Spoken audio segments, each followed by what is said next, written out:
little bit. Hi, everybody. Good evening. It is about to be the Jewish holiday of Tisha B'Av, the 9th of Av. This is widely acknowledged as the saddest day on our people's calendar.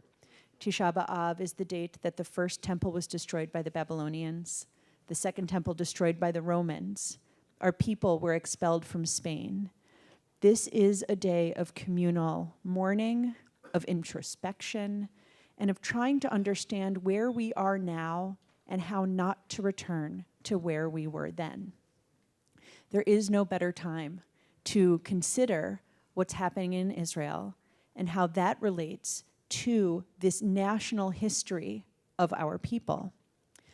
I'm Rabbi Sarah Berman. I'm the Director of Jewish Culture and Programming here at Central Synagogue, and it is truly an honor to introduce my colleague and my friend, Michal Abramoff.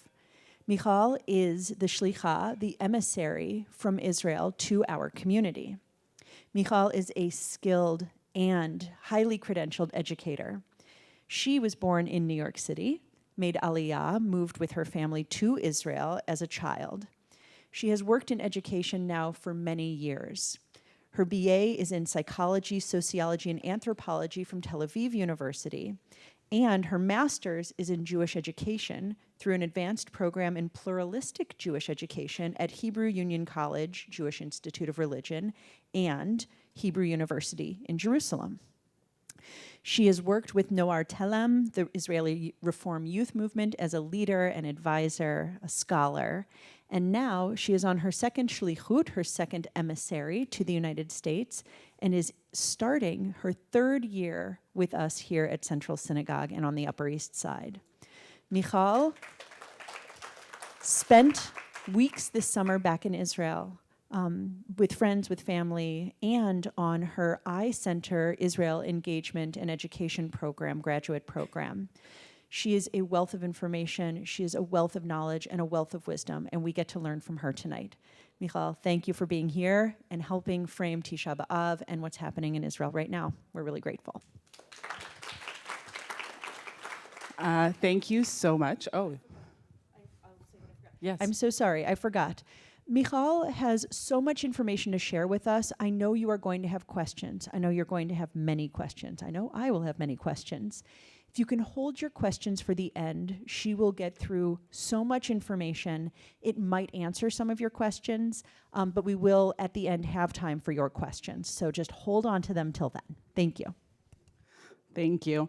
Hello, everyone. Shalom. It's an honor to be here and to stand in front of you on this, I want to say monumental day, but I do feel like Tisha B'Av is a monumental day. Rabbi Berman actually gave a little spoiler into our day today.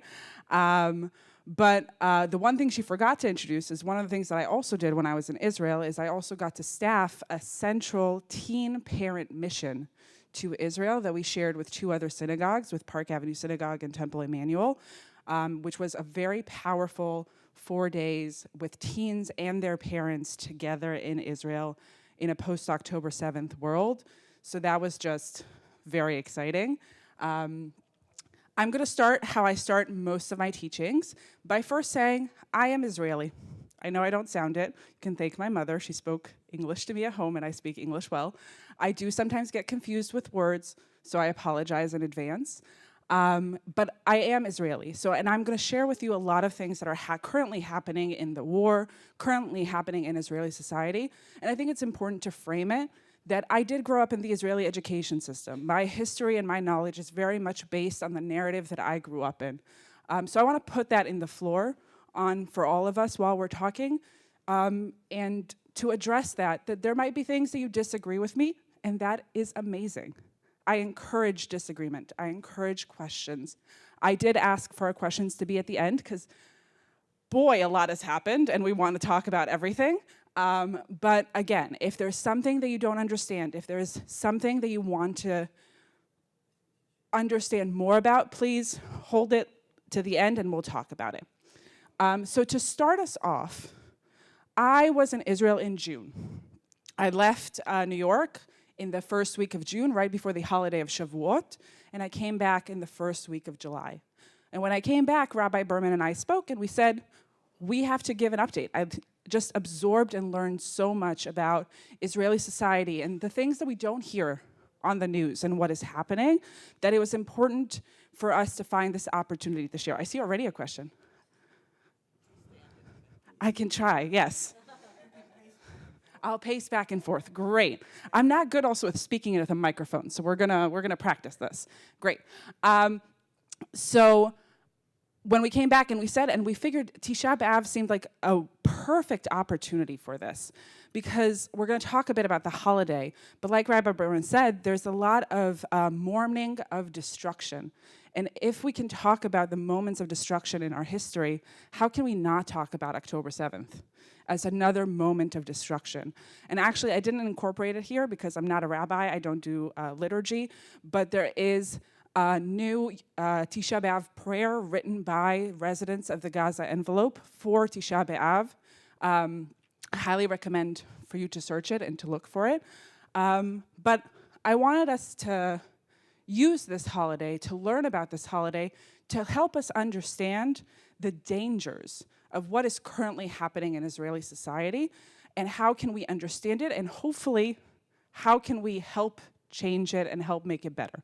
So I want to start us off. Oh, wait, I have a clicker. Great. With Tisha B'Av. Like Rabbi Berman said, it's the holiday that commemorates the destruction of the first and the second temple. Whether or not it happened actually on Tisha B'Av, we don't know. But like everything in our history and in our tradition, it has three elements to it. There's the history part, right? We can go historically and talk about the Israelites who lived in the land and their temple was destroyed twice with different people. And then we can also talk about the traditions that are associated with the holiday. This is a holiday of mourning. It's a day of fast. It's actually a day of fast that comes after 3 weeks of mourning rituals, where people fully observe mourning rituals, including not eating meat, not wearing leather, etc., kind of similar to a lot of our fast days, but this is really a holiday of mourning, that it's traditional to read the scroll of Eicha, which is also one of our traditions. There's a lot of traditions that come to it. But as in everything in Judaism, and especially in our people, there's also stories. There are the stories of our sages, the stories of our people as a tribal people that have been passed on from generation to generation. And there is a very, very famous story that is affiliated with this holiday. Has anyone ever heard of the story of Kamsa and Bar Kamsa? We have one. We have two. We have a few. Okay. I'm not going to go into the full story, but you can find the full story both in Gittin, which is one of the stories of the Talmud, one of the books of the Talmud, and also in Eicha Rabbah, which is a midrash book, a book of stories about the scroll of Eicha, which we read. So, quick synopsis of the story. There was a man in Jerusalem during the times of the Second Temple, probably around early 1st century, who wanted to have a party. He invited all of his friends, including his friend Kamsa. Now, the delivery guy who sent the invitation accidentally didn't give it to Kamsa. He gave it to a different man named Bar Kamsa, who happened to be the enemy of the host of the party. Oh is right. So Bar Kamsa is so excited to get this invite, goes to the party, and when the host sees him, the host gets really upset and says, "Get out of my house. You should not be here." Bar Kamsa pleads with him and says all kinds of different things. "I'll pay for my meal. I won't eat it all. I'll pay for everyone's meal." But the host still kicks him out in shame. Now, the second part of the story we less know of, or at least I didn't learn of, but it's a very interesting part of the story. There was a rabbi there, okay, a rabbi of Kulas. Not sure I'm pronouncing that's correct. But it is clearly stated in the story that he was invited and he had the ability to say something, but he didn't. And when Bar Kamsa leaves the party shamed, he seeks his revenge, his nikama. That's our Hebrew word of today, nikama, revenge. And we'll see how this word sort of follows us 2,000 years later, and we still have it around. But he basically goes, and there's a whole story of how he frames the Jews to the Roman ruler of the territory, basically saying that the Jews don't comply. And the story ends with the ruler ascends on the temple and destroys it. And the last sentences are this. This is what the people say. Because of the differences between Kamsa and Bar Kamsa, the temple was destroyed. Right? We talk about this, we call it sinat chinam, or a hate for no reason, right? Because of the differences between Kamsa and Bar Kamsa, which is honestly not fair for Kamsa, he wasn't even there, but because of the mistake that was made, and the animosity between these people, and the hatred that was flowing within the people because of differences, that is why the temple fell. Practically, the Romans went and destroyed it. But the legend, our story, tells us that it's not just the external threat that comes and destroys us, it's also our internal fighting. It's also from within, when we disagree. And the times of the Second Temple were very, very complicated. The Jewish people were divided into a lot of different sects who did not get along, and they kept infighting. So this is kind of the moral of the story here. But they add us another lesson, which is the second part. Rabbi Yossi said the humility of Rabbi Zechariah ben Avakulus burned the sanctuary. They add another element to it. It's not just the infighting between the two people, it's also those who stood by and said nothing. And the word humility here, I don't know if it's a correct translation. The word in Hebrew is avonotav, which does translate to modesty or humility, but it's like a bad modesty. It's basically saying, oh, who am I to intervene? I shouldn't intervene. But he should have intervened, clearly. Now, why am I even sharing all of this story? It's because I want to go 2,000 years into the future. But I want you to keep this story in your mind as we're going through current events, because this is the day. This is the day that we're on, and you'll see how many similarities between what is happening now and what happened 2,000 years ago that is a little alarming. So, fair warning. But we're going to try. We're going to try and see also the silver lining in it, but mostly try and understand. And I think this is my second point that I think is very important when I teach. I don't try and persuade you into one way or another. We're all individuals who have different opinions. What I'm going to try and do is show you what is happening. And we can have different reactions and different opinions. I will share my opinion. I think it's important. But you can disagree with me, and that's fine. So, wrong way. So I want to start with this image. I told you I was in Israel in June.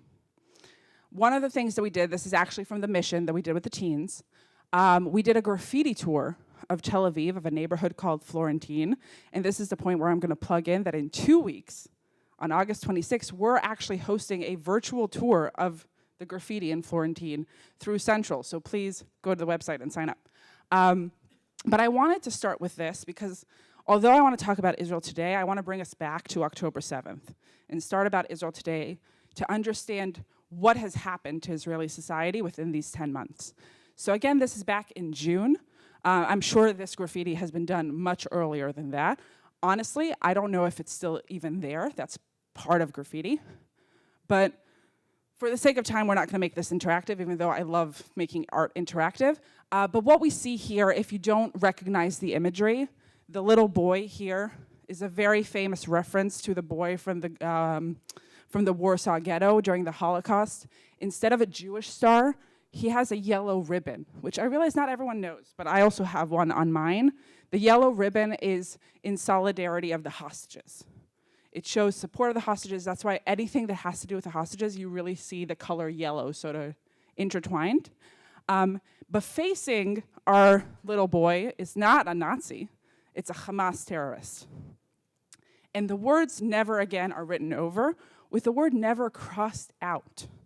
Again, I don't know if the artist originally crossed out the never or someone else came in and crossed out the never, but this is very, very explanatory of Israeli society and how they feel about October 7th. they feel betrayed. They feel their historical trauma coming back to haunt them, right? The idea of the Holocaust, the idea of the state of Israel is that the Holocaust will never happen again, right? Like, the Holocaust happened because we didn't have a country, but now we have a country, so it can't happen again, and then October 7th happened. So Israelis are mourning. Every single friend that I spoke with, and my friends have been in and out of reserve duty, have been in and out of war rooms, assisting people in different situations, and have been living their lives and going to school and working and all of that.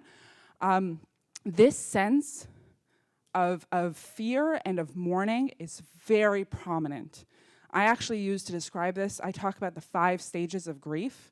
If you've heard about the 5 stages of grief, denial, anger, etc., it kind of feels like all Israelis are dealing with all 5 stages simultaneously.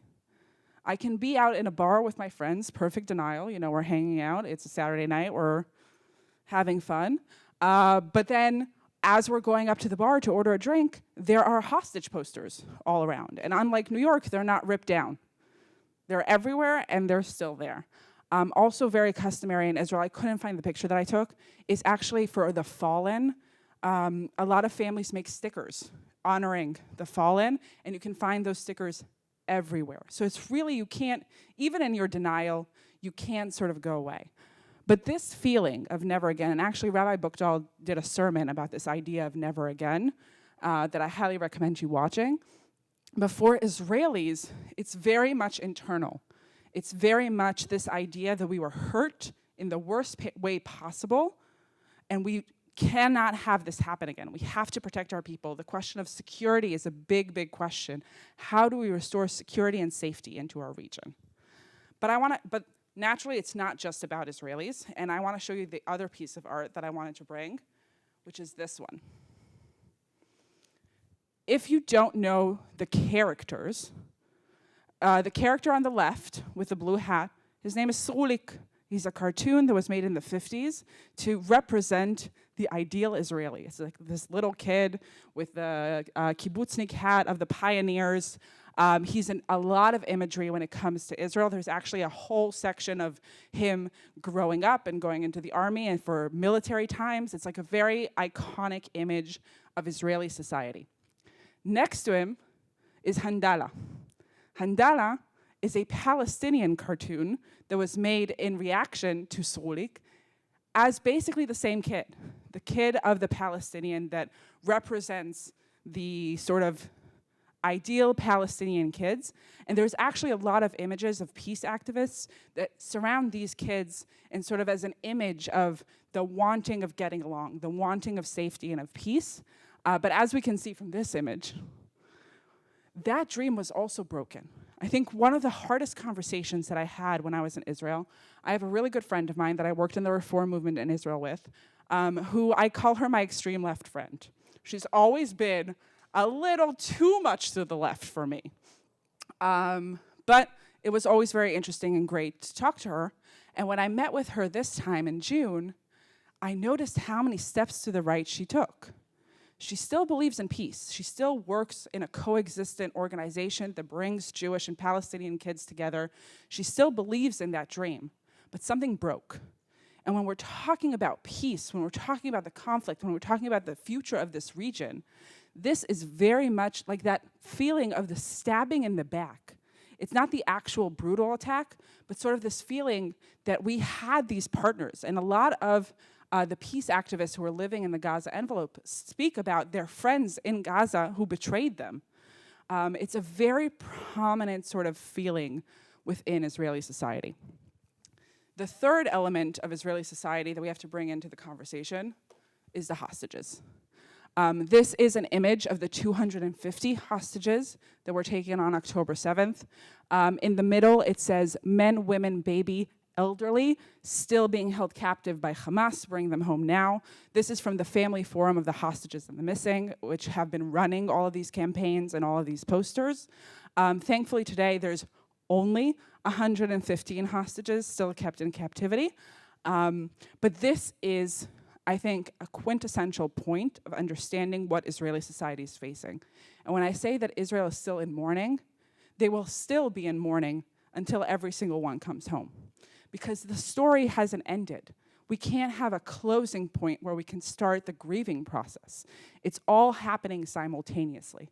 And one of the interesting things is that this will also become the breaking point of Israeli society. Because if we go back to October 7th, remember those beautiful news story of Israelis putting aside their differences and coming together to volunteer and showing support, and the ultra-Orthodox cooking with the secular and making sure that everyone has meals and everyone has homes and everyone has toys? That has cracked. It's been 10 months. It has cracked. And with this, the question of the hostages, we're basically facing a lot of questions right now when we're looking at the war and we're looking at what is happening with those feelings, right? The feeling of feeling unsafe, the broken idea of possibility of peace. We're asking a lot of these questions, right? We hear maybe the voice of ceasefire. There's a lot of people in America, a lot of people in the world who are calling for ceasefire now. What does that mean?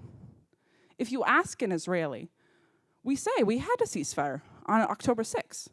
And it's not just a propaganda or a saying. It's truly a reflection of the way Israel and Gaza have been dealing with each other since 2007, since the rise of Hamas in Gaza, where basically there's been fighting, ceasefire, fighting, ceasefire, fighting, ceasefire.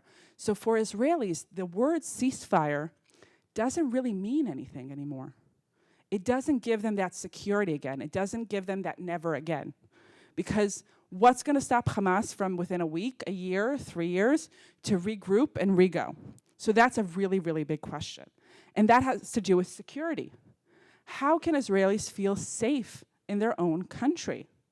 If we still look at the numbers today, there's about 250,000 Israelis who are evacuated from their homes. All of the Gaza envelope and all of the northern border have been evacuated since October 7th, or October 8th, to be honest. And there's still a lot of questions. There's a lot of kids who don't know where they're going to start school on September 1st, which is when schools in Israel start. So again, Israelis, we do things very last minute. This is a little too last minute. And then there's the question, I called it Gaza leadership, but it's really the question of the day after. What happens when the war ends? What happens to Gaza? Who's controlling it? Are we controlling it? And if we'll see, there's a lot of tensions within Israelis on that exact question. Some people saying, we don't know what the answer is, but you should give us an answer. Other people saying, we know the answer. We want Gaza back. Gaza used to be part of Israel. We want it back. It was a mistake to give it to the Palestinians, and we want it. So there's a lot of questions of what will happen, who will rule Gaza the day this war ends. I put the word peace in the middle. I'm going to go back to the hostage deal because I have a whole other slide about this because it's the big point. But I put the question peace in the middle because since October 7th, when I've been here and I've been talking to a lot of people, I keep saying that I miss the word peace, that I feel like no one's saying the word peace anymore. But when I came to Israel, no one was saying the word peace either. It's not because Israelis don't want peace. There's a crack in the belief in peace. So the question is, who is still talking about peace? How are we talking about peace? What does peace even mean? Is a really, really big question within Israeli society today. And that all leads us to the question of a hostage deal, which again is a bit of a trick on words, hostage deal. It's basically the hostage issue. And I think it's very important to frame this by saying every single Israeli wants every single hostage back home. That is the consensus. What isn't the consensus is how. How do we get these hostages back home? So I told you I have a whole other slide just for this. This is what we call the Biden plan. Biden introduced this back in May. This is the current plan, the current deal that's on the table. Again, I just copied this off of the news. You can go to news and find more information. I just wanted us to all, for whoever doesn't know anything about this deal, to have some information in front of your eyes. But basically this deal, and you can see this is a quote of Biden, a roadmap to an enduring ceasefire and the release of all hostages. Again, what does the word ceasefire mean? We don't know. But then the plan is basically in 3 phases, with the first phase being a temporary ceasefire of 6 weeks in which all the children, elderly, and wounded will be released, all those hostages, in exchange for prisoners, and we're going to talk about prisoners in a second. And then during those 6 weeks, there'll be a negotiation for phase 2, in which the point of phase 2 is the release of all remaining hostages, including Israeli male soldiers, which, remember that word, and a cessation of all hostilities, which, again, what is that word? Now, that word has been kept vague on purpose because this is a point of contention with signing this deal. Hamas wants it to say an end of all war. Like that Israel will completely withdraw, and there'll be no more attacks from Israel, and if they break it, they're breaking the deal, and they can do whatever they want. Israel wants to keep the opportunity to still attack in case being attacked. They don't want to have a signed document where they say, we will never attack Gaza ever again, because we don't know what's happening, and Hamas isn't in any sort of international charter. So the blame will go back to Israel. Also, what Israel is very scared about is the price. Remember I said Palestinian prisoners? When we're talking about prisoners, Israel has an entire judicial system that has to do with terrorism, where either people who are planning a terrorist attack, assisted a terrorist attack, or actually committed a terrorist attack are being caught, questioned, tried, and jailed. There are security jails in Israel. I had the privilege of, when I was in the army, serving right next to one. These are, again, big, like just regular prisons, but they only have Palestinian prisoners in them. And when we're talking about these Palestinian prisoners, I want to bring us back to November. Remember in November we had a deal where they released hostages? The prisoners that they released under this, because this was considered a humanitarian deal, they released women and children prisoners, which I just found out today, one of those children attacked a Jewish person today in Israel that was released back in November. And the reason I'm saying this is because the question of prisoner release is so difficult within Israeli society, because Yehi Sinwar, does everyone know that name? Yehi Sinwar is one of the leaders of Hamas who is in Gaza. Not all of the leaders of Hamas are in Gaza, and we'll see that in a second, who supposedly orchestrated October 7th. He was an Israeli prisoner. He was one of those Palestinian prisoners, and he was released in a hostage deal in 2011. Remember that base I served on? That's where he was prisoned. That's where he was released. When I was in the military, he was released. So this was about 13 years ago. And apparently, while his time in prison is where he learned Hebrew, where he learned about Israeli society, where he got all of this information that we believe assisted him in planning October 7th. So when we're talking about these prisoners, it's a very wide variety of who are we talking about. And remember the question of security? This doesn't give security. This is even more fearful. Who are we releasing? Who are these people that we are releasing? And in any sort of deal, and remember I also said, remember the Israeli male soldiers, they're worth the most, because now we're also bargaining in people's lives. In the deal in November, the humanitarian deal, for every Israeli hostage released, 3 prisoners were released. That was the ratio. The exchange in 2011 for 1 Israeli male soldier was 1,000 prisoners. So there's a lot of questions about this deal and how do we deal with it. And a lot of people have been dealing with it differently. Now, originally, when I planned this class, I was going to stop here and dive more into the different questions. But then so much happened in the past 2 weeks that we have to add into it. And we're going to start off with actually something that hopefully you've all watched, and you'll see someone missing from the screen. But these are images from Prime Minister Netanyahu's address to Congress. Prime Minister Netanyahu, the Prime Minister of Israel, who's basically been the Prime Minister for the past 20 years, minus 2 years in the middle, came to address Congress. He came to address Congress on July 24th. Okay, I'm going to say a lot of dates because you'll see how close they all are. On July 24th, he came to address Congress, and what we see on the top is 2 Jewish protests. There were a lot of other protests. These are the 2 Jewish protests that were happening. The one on the right, or the left, you're right, Save Israel from Bibi, was the anti-Netanyahu protest. Netanyahu is named Bibi. We like nicknames. We're very informal in Israel. So if I use Bibi, know who I'm talking about. It's the prime minister. These are basically what is known as the left. There really isn't left and right in Israel anymore, but the left, who oppose Netanyahu and oppose his government, and they came to protest against them. A lot of these are Israelis living in America. Some of them are Jewish Americans who also felt the need to go and protest against the prime minister.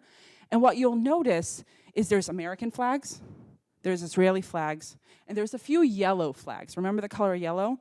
So even in the anti-Netanyahu protests, the idea of the hostages is very prominent. It's not the main idea of the protest, but it's still very prominent. On the other side, we see the Hostage Family Forum protests. And if you can see, we still see Israeli flags, but the yellow is a lot more clear because they're not protesting against Netanyahu. They're protesting for the hostages. That's a big, big difference. And something that I've noticed is that the families of the hostages have really been trying to stay apolitical within this conversation of a hostage deal that is very, very agitating. They've been trying to say, it's not we're against Netanyahu or for Netanyahu, we just want the hostages now. And there was a big expectation that during his speech in Congress, Netanyahu will say, yes, there is a deal. He did not say that in his address. If you haven't watched it, feel free to, if you want to. It's 50 minutes. But anyway, this, as you can see, we can see the yellow shirts. And the bottom pictures are from the Congress itself, sort of the spectator balcony. And what we can see here is very interesting. In this picture, this is Alon Gat. His sister Carmel Gat is one of the hostages, one of the female hostages that is still remaining. She's not a soldier. She's in her late 20s. He came with the Family Hostage Forum, and he's wearing the Seal the Deal Now shirt. And he wore it in Congress and was arrested, by the way, for and bringing in political things into the room. There's about 6 family members who were arrested for protesting within Congress, which is apparently not allowed according to America. But on the other side of the balcony, we see this girl in the middle. This girl in the middle is Noar Gamani. Noar Gamani became famous on October 7th as the girl on the motorcycle who was taken into Gaza screaming for her boyfriend, who was also taken. She was rescued in June by the IDF, which, again, controversial move that a lot of people are talking about. But she was rescued from Gaza, and to her right is her father, and to her left is Sarah Netanyahu, the prime minister's wife. And she was invited by Netanyahu to come as his guest for the speech, and during the speech he introduced her. This was a very controversial move. And it came back to this question of the hostage deal.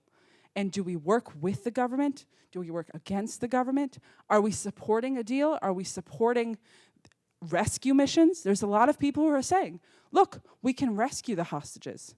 We have the might of the IDF. We don't need a deal that can risk us with all the prisoners. The price is too high. The other people are saying there's no price that is too high, release them now, and we'll deal with the consequences later.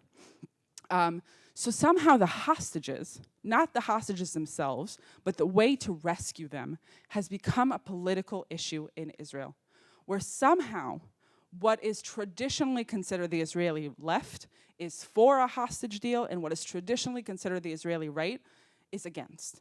And the reason I'm using traditionally is, again, there is no right and left really in Israel. There's a lot more. It's a lot more divisive. And one of the things that we're going to see, I just want to make sure what my next slide is before is how this all changed. Again, if I did this talk 2 weeks ago, we would have ended here. We would have talked more deeply about the hostage meeting. But then something happened that reminded us all that this isn't just a war in Gaza. And I don't know if you know, but since October 8th, Israel has also been under attack by Hezbollah, which is a terrorist group sitting in Lebanon attacking the Israeli northern border. But somehow we all remembered it, the other way, on July 29th. On July 29th, there was another rocket barrage from Hezbollah that one of them had a direct hit into a soccer field. This was a Saturday afternoon in the Druze village of Majd el-Shams, and 12 kids were killed during this attack. This brought up so much in Israeli society because the northern residents have been crying since October 8th, saying no one is dealing with us. We're talking about Gaza. The entire world is talking about Gaza, but half of the north doesn't exist anymore.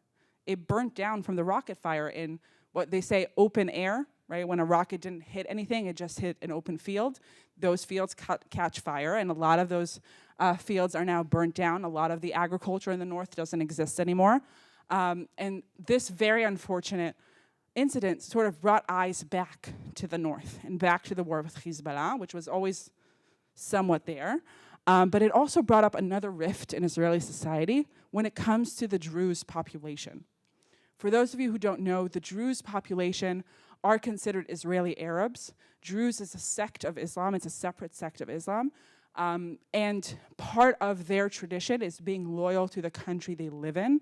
So a lot of Jews are very loyal to Israel. Druze serve in the Israeli military. But this specific town is on the border in Syria. And with Israeli history of different wars and border changes, sometimes they're Syrian, sometimes they're Israeli. So there's a lot of different issues that have to do with this specific group.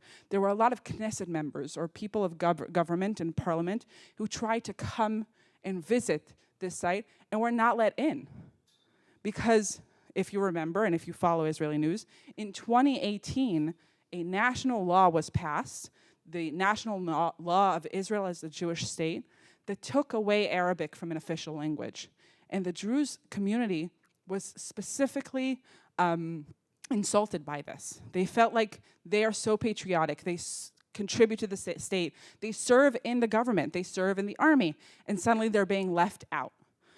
So there's a lot of contention happening there when we're talking about Israeli Arabs and the differences between them and how do we treat them. But I want to go to something else that happened in reaction to this, but also happened regardless. Oh no, this picture doesn't show, but that's okay. One of Israel's tactics of war, this has been happening way before October 7th, but a lot since October 7th, is instead of going into populated civilians and just attacking whoever's on the ground, is directly attacking leaders and finding the leaders and assassinating them. This map, and I'm sorry that it's in Hebrew, I couldn't find it in English, is all of the leaders of Hamas and Hezbollah that were killed since October 7th by Israel or allegedly Israel, because some are not confirmed. But as we can see, only 6 of them actually were in Gaza. A bunch of them were in Lebanon or in Syria, and the one we're going to talk about that his picture unfortunately isn't loading was in Iran. And this all happened in the end of July. So on July 13th, there was an attack on Gaza against this man with the glasses. His name is Muhammad Dif. He's also one of the leaders of Hamas, actually the military leader of Hamas. He's kind of Hamas's Rasputin, if you know the story. Like, they keep killing him, and he keeps coming back, and it's not sure if we killed him or not. So even though the attack happened on July 13th, it wasn't until August 1st that it was confirmed that he's actually dead, although Hamas is denying it.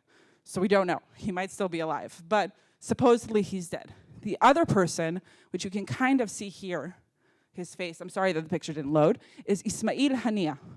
Ismail Haniyeh was the leader of Gaza, of Hamas in Gaza, from 2007 until 2017, and then he was promoted. He was promoted to be a bigger leader of Hamas, and he actually lives in Qatar, in Doha in Qatar. And because, remember, the Iranian president died in a helicopter accident, so there's a new president, and he went to Tehran, to Iran, for the inauguration of the new president, and was assassinated in Tehran, in Iran. This happened on July 31st, okay? It's 1 week after Bibi spoke in Congress, 3 days after Majd el-Shams. This was a really big deal, Because if you remember, back in March, April, there was an attack by Iran on Israel for the first time ever where they launched 300 rockets. That was in revenge, in nikama, over an assassination in Syria of a Hamas leader that happened to be in an Iranian building. So they claimed it is our territory, it was like a consulate or something, and therefore they have to give their revenge and they have to send their attacks. Now this happened, and it happened actually in Iran. But it's not the only thing that happened, because, oh, again, no pictures, I'm sorry. Also, these two guys, let's see if I can get the picture. 2 more assassinations happened. Nope, I can't. It's okay. The first one, we can see here the picture of Talib Sami Abdallah, who is one of the leaders of Hezbollah. He was assassinated back in June. And Hezbollah has been very angry since. And then the other person, which we can't see, unfortunately, his picture is Muhammad, wait, I want his full name. His full name, forgive me, my Arabic isn't great. Fouad Shukar. Fouad Shukar, who's the head of the military of Hezbollah. He was assassinated on July 30th. Again, remember the timeline. Majd al-Shams was July 29th. He was assassinated July 30th. Hania was assassinated July 31st. And death was confirmed on August 1st. Now, between Hezbollah and the attack of their senior official and the attack on Iranian soil, Israelis have been scared. And then this happened. Ooh. Wait, it doesn't like me anymore.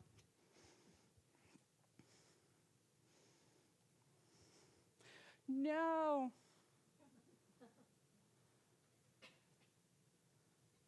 Okay, we're gonna see it. Oh, no, none of the pictures are working. Okay, if someone can help with technical difficulties, that would be great, and I'll explain it in the meantime. But basically, since this 4 days of assassinations, the fear of nikama, of revenge, is absolutely real. Israelis have been living in this liminal stage of, we don't know when it's gonna happen. And if they attacked so much back in April, which thankfully we were able to survive because of a joint forces between Israeli, American, and Jordanian, we don't know what's going to happen, and will we be able to survive this? For the first days, since July 31st, for those first days, I woke up every morning and immediately checked my phone to make sure that Israel still exists. Like, that was the fear. My mom, who didn't know how to deal with it, my American mom, I should say, who didn't really know how to deal with it, basically said, I have to give up on the fear. If I die while I sleep, I die while I sleep. And every morning I wake up and I'm like, oh, good, I'm still here. It's an absurd way to live. And it's an absurd place to be in. Can we not fix it?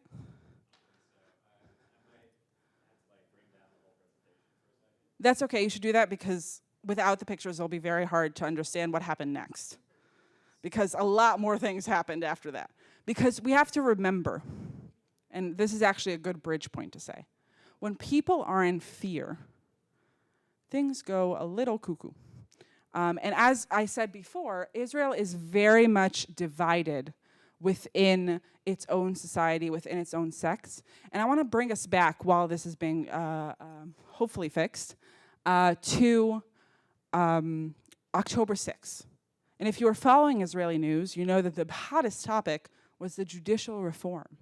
And there were protests every single week in the street calling to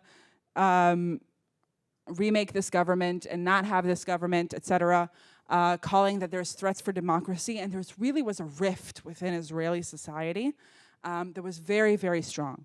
What also we have to remember about this time was that we had 5 elections in 3 years. And the reason we had 5 elections in 3 years is not because the right and the left didn't agree. It's because all the different small sectors didn't agree. And there was very, very hard to build a coalition, because Israel is a parliament, of a coalition parliament. There's a lot of different parties, and they have to make an agreement in order to have government. So it's very difficult to get them all to agree into different things. You know what? I think I'm going to take this opportunity before I go into inside Israeli society and what's been happening while we're fixing the computer, and give a few moments for questions now, because I said a lot. Oh, never mind. Sorry, hold your questions. Great. Let's see if it works. Let's just do this. Nope, let's not do this. We're just going to watch it like this. Great. I did want to show you this for our liminal stage. This is a tweet on August 5th by Hassan Nasrallah, the leader of Hezbollah, who wrote on Twitter, X, in Hebrew, maybe tonight, maybe tomorrow, maybe next week. This is all part of this sort of psychological warfare of we don't know. We don't know if Hezbollah is going to attack by itself. Are they going to coordinate with Iran? Are they waiting for Iran and then joining in? There's a lot of like this big suspense, and I think this is just exactly the suspense. This is the psychological warfare that is going in. And now again, remembering everything that we're talking about, and now I have to go here because we want this to work. I want to bring us back to this past week. Everything that I'm going to show you now is from this past week, and I'm going to show you three different protests that happened in Israel now, within this time, this liminal time. This is the first protest. Does anyone know this picture? Has anyone been following closely into Israeli news? I'm sorry that it's small. I don't know if we can make it bigger somehow.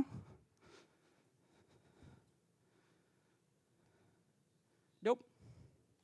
Because then we lose the pictures. You can drag the little dot on the lower right. Yeah, to your right. Yeah. No, then we lose the pictures. That's okay. It's okay. It just gives us a feeling. It gives us a feeling.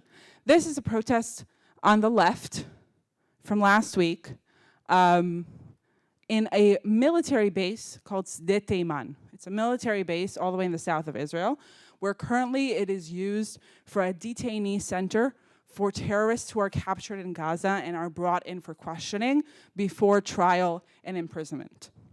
So this is a detainee facility that is led mostly by reserve soldiers, so reservists who are usually older. And there was, I think this was on July 30th. No, it was July 31st. Basically what happened was on that day at 1 o'clock in the afternoon, the IDF military police, which is the official police of the military, came in and arrested 10 of the soldiers because there was a detainee that there allegedly was abused, was physically abused. And these 10 soldiers who were the ones who handled them, and they were arrested for questioning.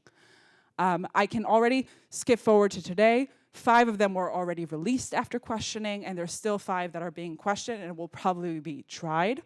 But while they were being arrested, we live in an age of cell phones, they were filming it and showing it live and calling for people to come and assist them, to come protest against their arrest, and people showed up. People showed up outside of the base. People called on social media to go and protest, including 3 official members of government.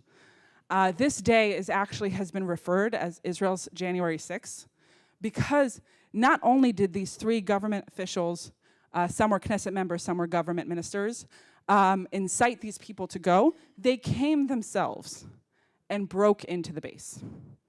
They broke into the base, which you have to understand in Israeli society, the IDF is holy. We all serve in the army. We're all there. There are all of our children, all of our husbands, all of our fathers. So this was a real break in Israeli society of this idea of we are a liberal democracy. If our soldiers made a mistake, we have the systems to come and arrest them and question them. I mean, they weren't convicted. They were arrested for questioning. So this was a really, really big deal. And actually, the picture on the left or on the right was from yesterday, where outside of the military court, where the 5 remaining soldiers are being questioned. This was a protest for their release.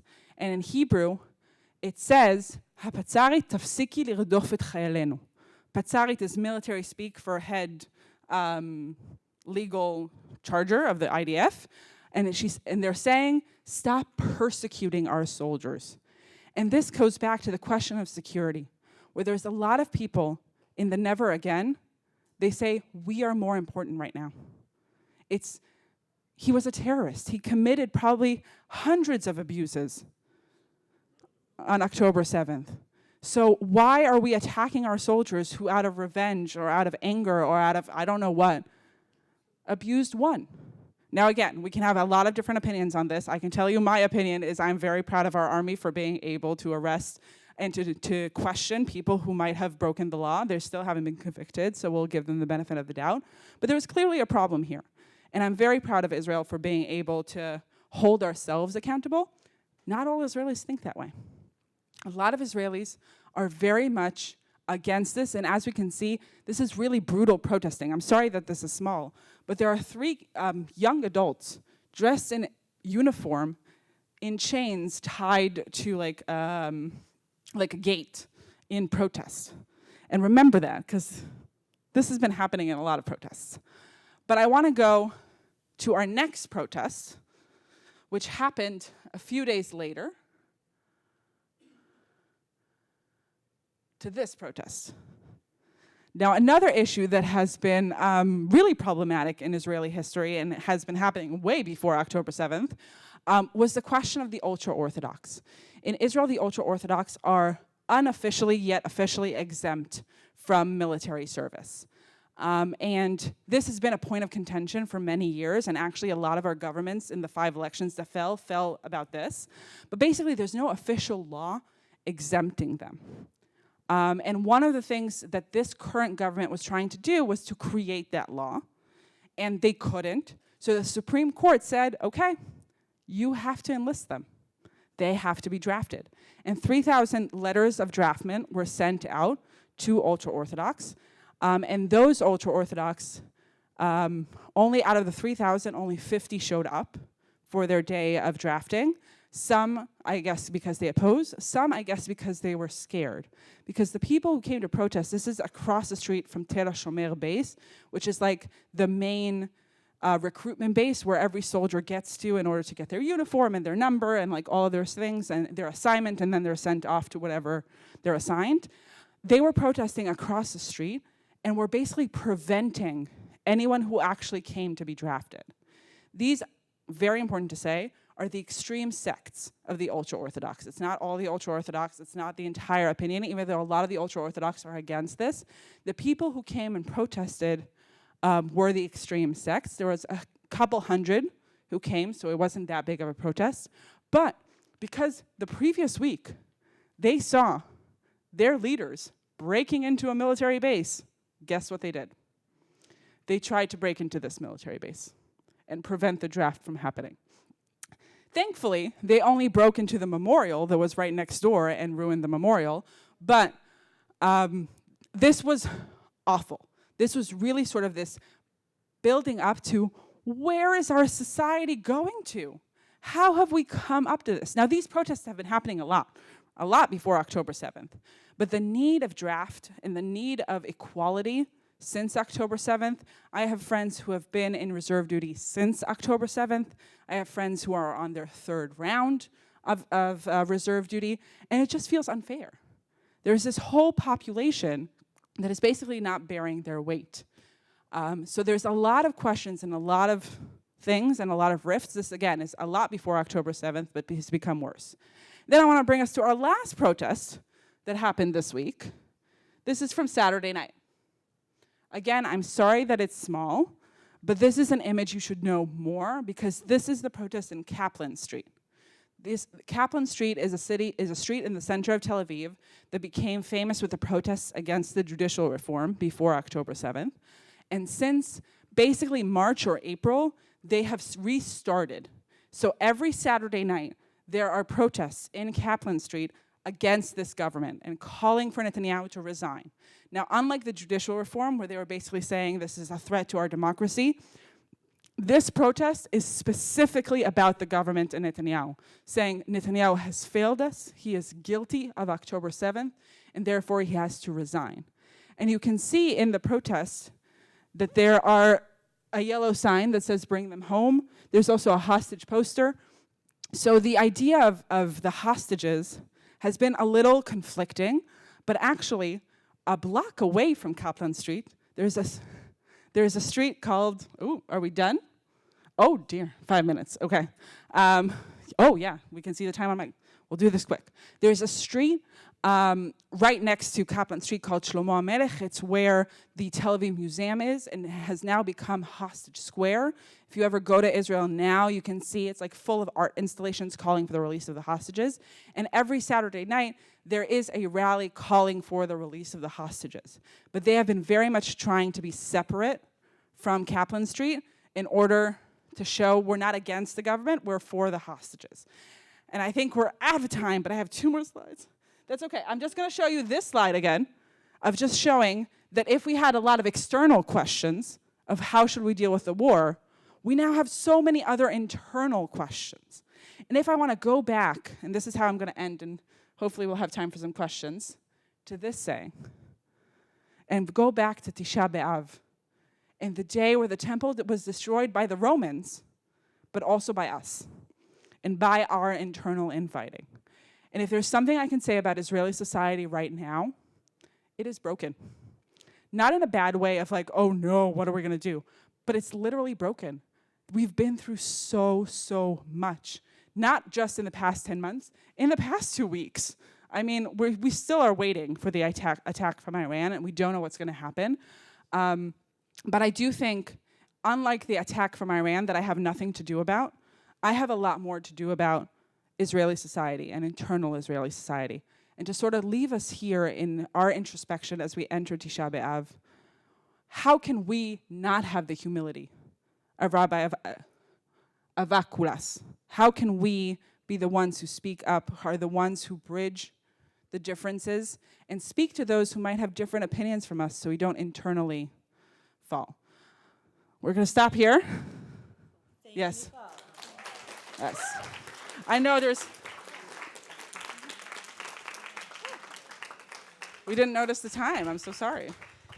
So those of you who have been holding on to your questions this whole time, I'm very, very grateful to you. We'll give you just one moment to think, to consider, and then we'll start taking a few questions.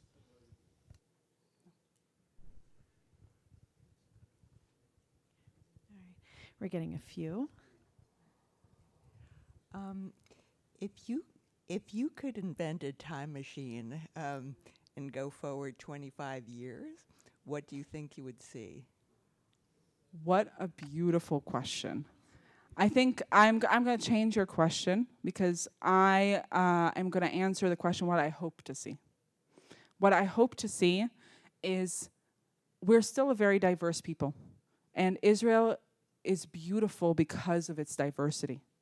I hope to see a place where we celebrate each other and our differences versus attack each other on our differences. And I think we can do that. I actually think it can happen. I do think we have a very divisive leadership, and I'm really hoping that we have new leadership. Again, there's no right or left. I'm not talking about right or left. I'm just saying I think we need new people. Just bring in a bunch of new people and do something new. Again, I mean, I am very thankful to have been alive when Netanyahu wasn't prime minister, but most of the kids that I worked with don't know any other reality. And I mean, objectively, regardless of what you think of him or his politics, there's a reason we have limits. But I truly, truly hope to see in 25 years some sort of middle ground. I feel like in our world, the pendulum swings, and we're kind of at the extreme points, and I'm hoping we find that center again in all different aspects. I guess I didn't understand why, in the midst of trying to negotiate the ceasefire, the hostage release, the Netanyahu chose this time to kill the leaders that he did, and just okay, so that's pretty good. I guess I didn't understand why, when they're maybe getting close to a ceasefire and a hostage release, Netanyahu chose this time to kill the leaders of Hezbollah and Hamas when he did, because that just flamed the fires again. I think you are very similar to 80% of Israelis who are asking the exact same question. Honestly, I'm not him. I don't know what's the reasons. I do think specifically for Hania, Ismail Hania, who was assassinated in Tehran, I think it was an opportunity. Again, allegedly, the Mossad actually planted that bomb 5 months ago, and they just found out that he was there and activated it, allegedly. Again, no one confirmed. But I think there was an opportunity, and again, Netanyahu has very much in his military way of dealing with things is by killing the leadership, in sort of this assumption that if we kill the leadership, then Hamas will cease to exist. And find new leaders to replace them. That's unfortunate what we've been saying. But, and I think this is the bigger question, a lot of Israelis believe that Netanyahu doesn't want to sign the deal. And Americans too. I mean, honestly, I think so too. There's a lot of reasons to be against this deal. Objectively, there's a lot of fear. There's a lot of unknown, but it is a feeling that he just doesn't want to sign this deal, because signing this deal basically says Israel surrenders in his eyes. Because if we're signing this deal, Hamas still exists in Gaza. And that has been his number one objective of this war, is completely eliminating Hamas. He uses the word hanitzachon hamuchlat, complete victory. Does he explain what it is? No. But that's the word that he uses. So that's, if you ask me, again, I would wish we could ask him and actually get an honest answer. But I think it was timing and also probably politics. Since you brought up Tisha B'Av, 70 AD was the first Roman war. Then there was the second Roman war, the Bar Kokhba revolt in 135, and 1.5 million Jews were killed, a lot of them crucified. And it must also be brought up that the first Roman war was precipitated by the Zealots, who attacked the Roman military train, which demanded a major response from the Romans. So I think this is tit for tat, and I think the first Roman war and the second are just representative of what happened. And by the way, the first and second Roman wars, more Jews were killed percentage-wise than in the Holocaust. Robert, you said you had a question, not a statement. What is your question? My question is, could you comment on the parallel between the first and second Roman wars? I love that you brought it up, because if we had a full semester of learning, we would learn a lot of this, and I was trying to get more into Israeli cultures, but that is the reason why I spoke about what I spoke. And if we look back to the time of the Second Temple, right, it was basically the last time Jews had independence in the land of Israel until the modern state of Israel. By the way, the previous time was the First Temple, and then we were exiled. Like, there's a lot of history there.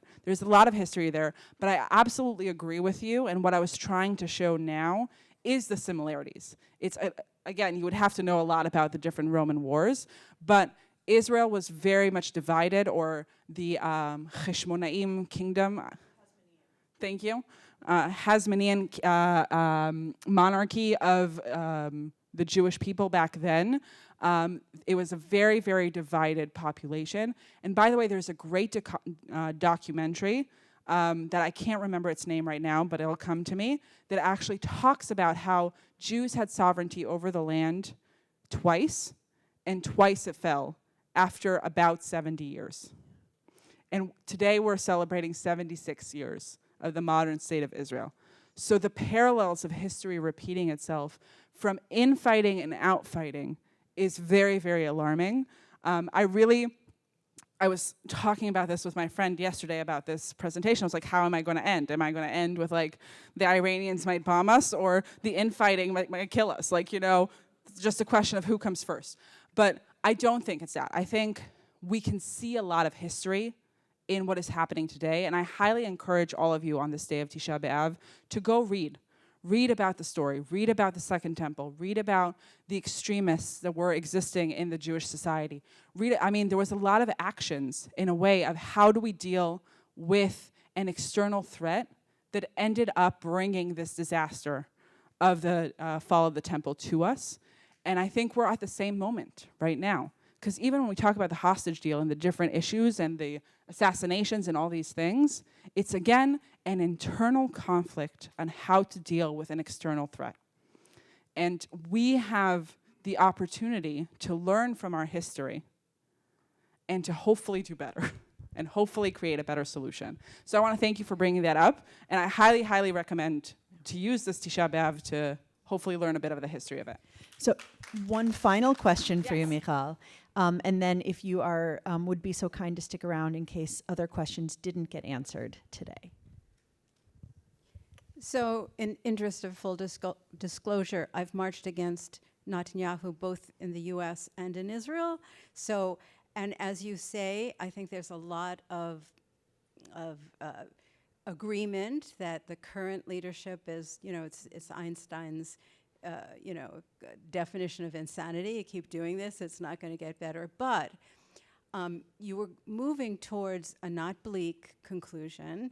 And I have a group where we have a rule that nobody can hang up on a Zoom call until somebody says something happy. So what is the mechanism in Israel? I mean, we see these tens of thousands, hundreds of thousands of people in the street, but what is the mechanism? We know that we have a existential election in November, God willing, but where does this endless loop change?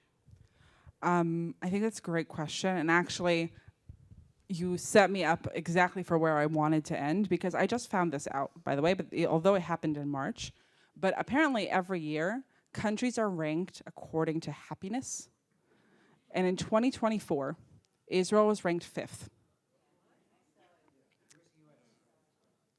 100 and something. It has to do with like GDP and like all these different other variables and whatever.